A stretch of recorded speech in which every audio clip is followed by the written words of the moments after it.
Rise and Shine. I'm Julia Gilmore. And I'm Zoe Sinclair. Taking a look outside, it looks like a beautiful morning, doesn't it, Zoe? It does. It's not too cold and it's just not too hot. It's perfect. Yes, I'm so glad we're starting to dip into those colder temperatures. I am about ready for it to feel like fall.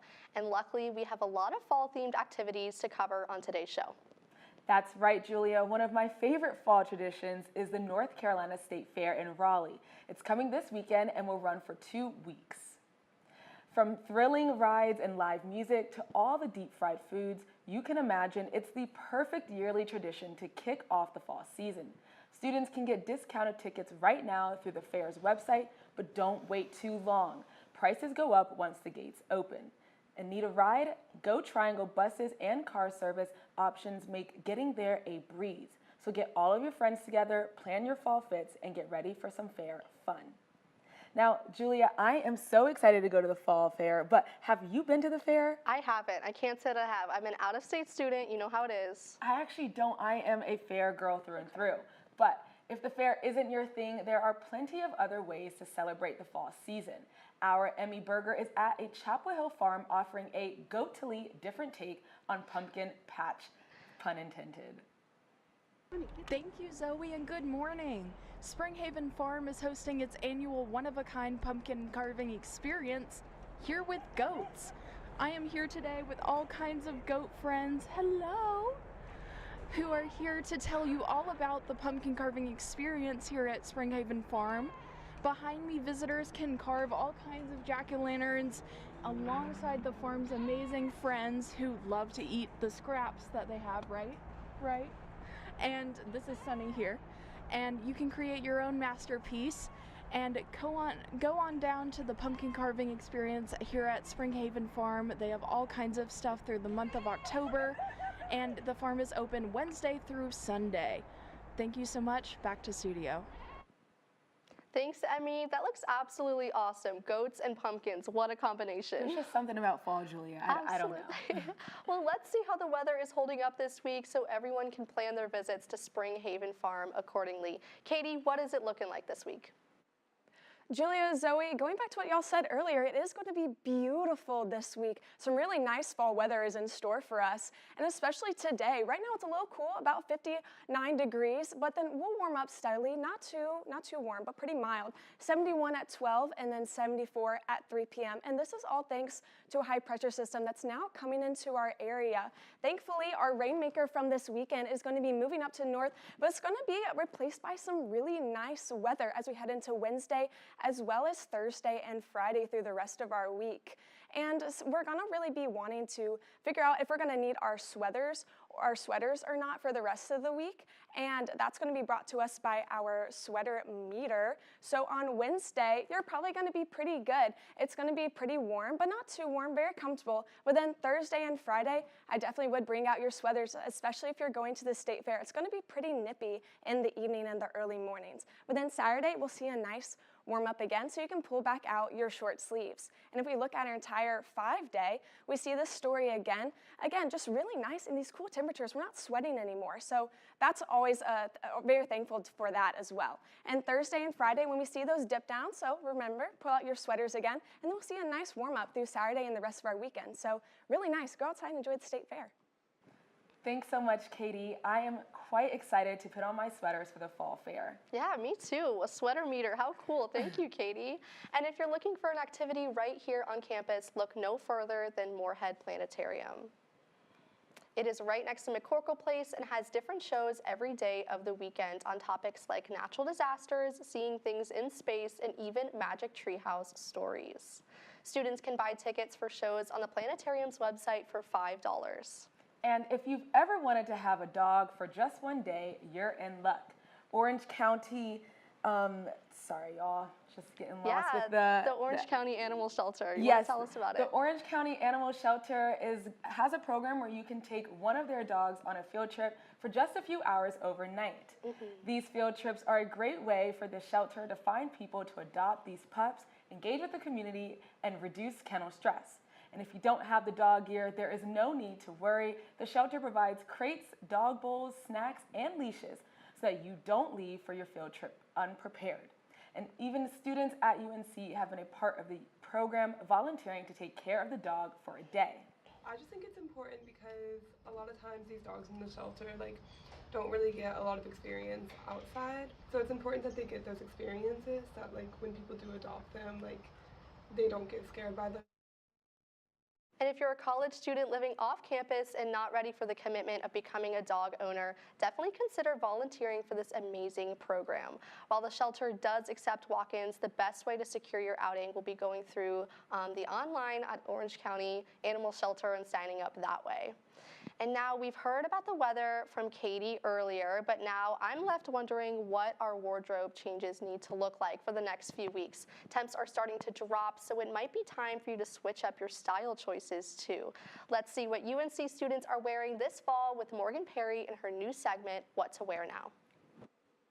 Thanks, guys. It's starting to feel like fall, and if you're anything like me, you are ready for the weather to change. I'm here with Sophie Baglioni, lead of the fashion and beauty section of Couture magazine, to find out what students should wear this season to stay comfortable on campus. Thank you, Sophie, for being here. So first of all, what are some changes we should start making to our wardrobe now that it's getting colder? Yeah, so I'm a big proponent of a stylish jacket. For example, a barn jacket has a lot of buttons, so you can style it how you want, but it keeps you very warm. And it rains a lot here, so what is the best thing to wear on rainy days? Yeah, I am also a big proponent of rain boots no matter what when it's raining, and sometimes that can be a hindrance, but you can also have a cool umbrella. Mm-hmm. And what are some fashion trends that you see emerging this fall? Yeah, so I've seen a big focus on some cool collars coming in. Sometimes when it comes to turtlenecks or with jackets or just adding a cool collar to a shirt if you're wearing something under. So I think that's a good way to keep your neck warm, but also staying stylish.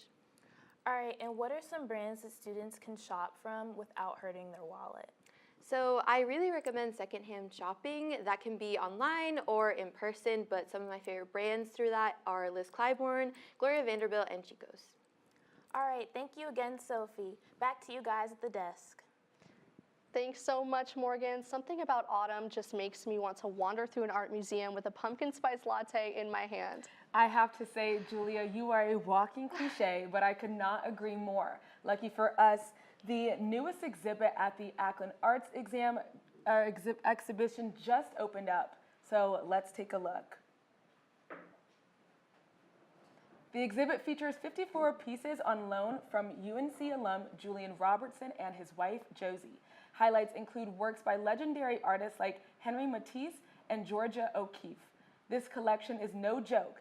Even after the collecting was done, it took years of research and curation to bring this exhibit to the Ackland. All tours are led by Ackland student guides, and you can find all information about guided tours on the Ackland's website. If you're more interested in music than paintings, there has been a rise in the music scene since the start of this semester with a slew of live events from bands, solo artists, and performance groups of all kinds coming to the Triangle. One of the most popular spots, called Le Pen Bleu, is right on North Graham Street, next to Al's Burger Shack. Le Pen Bleu hosts live music 3 days a week, including every Sunday night from 6 to 9 p.m. Local jazz groups come here to showcase their sounds, including the Stagger Bros this past Saturday night. So we have jazz every single night, or jazz-adjacent music every single night, live. And in the afternoons, often, very rarely will we have a night where there's no band. There's a lot of bands coming and going. There's some transition, there's some transient stuff happening, but for the most part, they're a feather in our hat. I, for one, have been looking for more live music in Chapel Hill, so I'll be sure to check out Le Pen Bleu. So have I, Zoe. I'm definitely going with you to that. And another way that people have been enjoying music is by attending the Bluegrass Festival, which was this past Saturday at Moorfields in Hillsborough. This year was the 10th annual Bluegrass Festival. Families, students, and members of the community were gathered to enjoy the beautiful property and music. Several bands performed, including Slippery Hill, Pickard Mountain, Grass Street, Nixon Williams, Gage, and Drive Time. They're all based in the Triangle area, so if you missed the festival, you will definitely be able to catch them again soon. The Bluegrass Festival is the biggest fundraiser of the year for Moorfields to help maintain the 1785 house and grounds. Really a great family day. People love sitting out here in this really special setting that is left in perpetuity for people in the community to come enjoy. And if you missed the Bluegrass Festival but still want to enjoy the historic property, don't worry, you can sign up for more events like the Fall Flora Walk and Moorhead Historic Landscape Tour on the Moorfields website. And the best part about these events is that they're only $5 each. I don't know about you, Julia, but budgeting as a student can be so tricky. Absolutely. I know it's hard to find jobs as students with our busy schedules, and budgeting can be tough. Sorry, Mom and Dad, but luckily our reporter Claire Hartunian is here to give us some tips with her segment, Change It Up. Thank you, Zoe. Yes, college students, budgeting can be a big challenge. And if this sounds like something you're struggling with, it's time to change it up. So whether you live in a dorm or off campus, navigating meal plans, cooking, and eating out can get expensive fast. U.S. food prices are up 3.2% in the past year. But I do have some tips to help stretch your dollars, and I've got it all mapped out for you right here. So to start off, we have Harris Teeter, which offers students a discount with a VIC card, which stands for Very Important Customer. And this is my VIC card right here, very handy. So we can then we can take the en route to Harris Teeter from campus, or you can go over a 7-minute drive to the Fresh Market on Raleigh Road. And the Fresh Market offers students a 10% discount on Wednesdays. Then it can also be a challenge navigating with so many restaurants in Chapel Hill. It's hard to know where to eat out. Student Deals can help you make that decision. Head over to Spicy 9 on Franklin Street, which offers a buy one, get one sushi roll deal. There's also Chopped, which has a 15% UNC student discount when you show your one card. And here's one of my favorite hacks. Make sure to use Heal Life. Under the Events tab, apply the free food perks filter to find opportunities on campus. And if you have any college meal tips, share them on Instagram and tag @riseandshine_UNC. We would love to see what you're making. Thanks so much, Claire. I definitely know where I will be headed for lunch this week to save some money and to keep on budget. But unfortunately, budgeting isn't the only thing that is a stressor for college students this fall. The closer we get to cold and flu season, the closer we get to vaccinations. But not to worry, there are many ways to get your flu shot for free on campus. You can do a walk-in visit at the Student Stores Pharmacy located on the 3rd floor or at the Campus Health Center. Additionally, there will be a pop-up vaccination clinic held on Friday from 10 a.m. to 2 p.m. at the Student Union. Yes, and whether you are doing a walk-in visit or attending the pop-up clinic, you must have your one card and health insurance. Medicare is not accepted. But if you are uninsured, you can still get vaccinated for $45. And if you can't make it to the pop-up in the Student Union this Friday because of fall break, there will be another pop-up in the Genetic Medicine Research Building next Thursday. Definitely worth popping by to stay healthy this flu season. And you can find more information at flu.unc.edu. Now, changing gears a little bit, we have another installment of Carolina Extra this week where we highlight different campus clubs and communities. UNC students have a lot of opportunities to engage with art on and off campus, so let's go down to South Campus to catch up with the Aerial Arts Club and their president, Sarah Fenwick. Every Tuesday and Thursday at 5 p.m., the Aerial Arts Club meets in Rams Head Gym. If you're new to aerial arts and just want to give it a try, do not fret. Every Tuesday meeting is reserved just for beginners. Before getting started with aerial moves, the group gathers around the silk and lyra to talk, stretch, and warm up. Fenwick teaches and demonstrates moves on the silk, while co-president Charlotte Brown does the same on the lyra. Fenwick makes it abundantly clear that this club is not just about the skills or the performances. I would rank the community that we fill as like being pretty high up there and one of the best things that's come out of aerial. It's like you get to go do this great activity that you think is super fun, and you get to be surrounded by people that you think are also super fun and cool.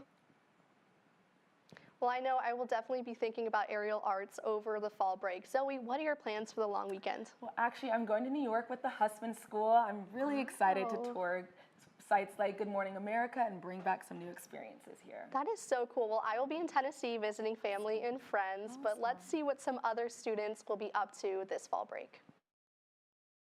For fall break, I'm going to Canada with my family. This fall break, I will be attending my scholarship alumni forum here in Chapel Hill, so I will be staying on campus. Over fall break, I'm staying on campus. I haven't quite figured out everything that I'm going to do, but I'm definitely going to hit up the Cat's Cradle and the local 506, go see some shows, hang out with my friends, have a good time. For fall break, I'm going up to Boston. My best friend's at school up there, so I'm going to go visit her. For fall break, I have a mixture of like working, so I'm working for a couple of the days, but I'm also doing some fun fall activities. So I'm going to the fair with my friend, and then the pumpkin patch. Well, those sound like some great plans, don't they, Zoe? They sure do. Thanks everyone for tuning in for another episode of Rise and Shine. We will see you in a few weeks with our Halloween episode. I am Julia Gilmore. And I'm Zoe Sinclair. Thanks so much.